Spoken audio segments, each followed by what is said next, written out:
Many dreams die while suffering. I'm talking about emotionally, spiritually. It could be a relationship. When you're suffering, you give up on the very things that you wanted the most. Life is going to beat you upside your head. Before you blow up, life will strip you to the core. What makes you get up when you fall down? What makes your mentality change if there's a great situation or there's a bad situation? How do you dictate that based off the level of pain? I need you to evaluate yourself and ask yourself the question, how are you wired? When you have a trial or a tribulation, how are you wired? Does it break you? Your problem is your pain has identified you. Your pain has destroyed you. All of us will hit the wall. That wall shocked some people. That wall knocked the life out of some people. It didn't work out for them. They hit the wall and they turned around. But there's some small number. They decide, wait a minute, I'm supposed to be over there. This kind of person refuses to be denied. I'm wired differently. I get excited about no. I love no. I love it. It turns me on. No, Eric, I'll be back. I'll be stronger when I come back. This person doesn't care about the pain because this person knows something. There's no gain without pain.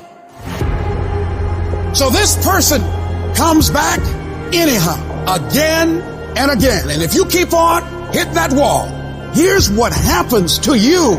You will have an incredible breakthrough.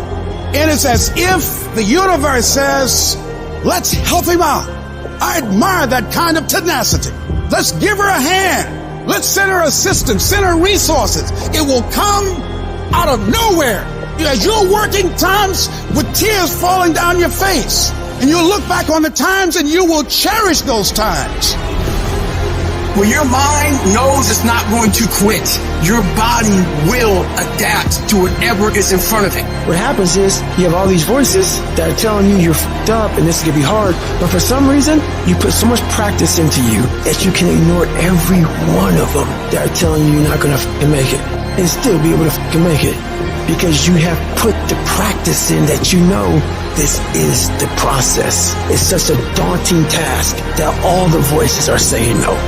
But you still have the conviction that I know I can do this. When you get knocked down, and you're going to get knocked down, when you run into some roadblocks and you're going to run into them, you can always be able to bring yourself back in knowing if someone has done it, it's possible that I can do it.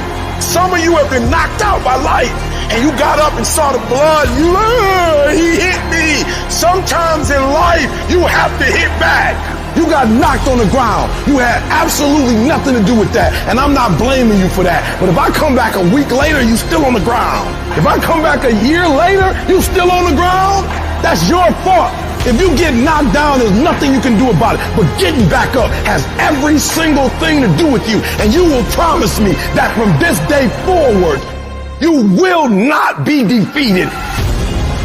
I just love myself enough not to be trapped in the same doggone spot for the rest of my life. I love myself too much. So what makes E.T. different than everybody else? Every year I just kept going. I kept going and I kept going and I kept saying one day gonna be my day. But you know what I'm not going to do? I'm not going to quit in the process. I'm not going to give up. I'm not going to give in. And the problem with you, you've not recycled your pain. You're still living on talent. And I challenge you, average people live on talents. Phenomenal people live off efforts. Recycle your pain. Get something from it. You're already in pain. Use it. Do something with it. Allow it to take you to the next level. Allow your pain to push you to greatness. Success isn't a straight line. It's a maze. And when you think you figure that maze out, you hit a wall. And you got to turn around and start again. Everybody's got a plan so they can hit the mount. So when your plan fails, when you get knocked down the canvas, when everything falls apart in your life and your plan is up, what the are you going to do? There's only one motherfucking option. Stay hard. And I'm not here because I'm the best. I'm here because they tried to break me and they couldn't. Oh, I'm wired differently. I didn't start crying. I didn't say, why me? I'm doing good to the world. I'm not hurting anybody. Nobody? Why me? I'm wired differently. I can. I will. I must. We turn tragedy into triumph. That's what lions do. It does not make a difference what the circumstances is. Lions don't cry. Lions don't give up. Lions don't quit. Lions hunt. That's what we do for a living. So do me a favor. From this point forward, execution is worship. I don't make the big bucks because I talk. I make the big bucks because I execute.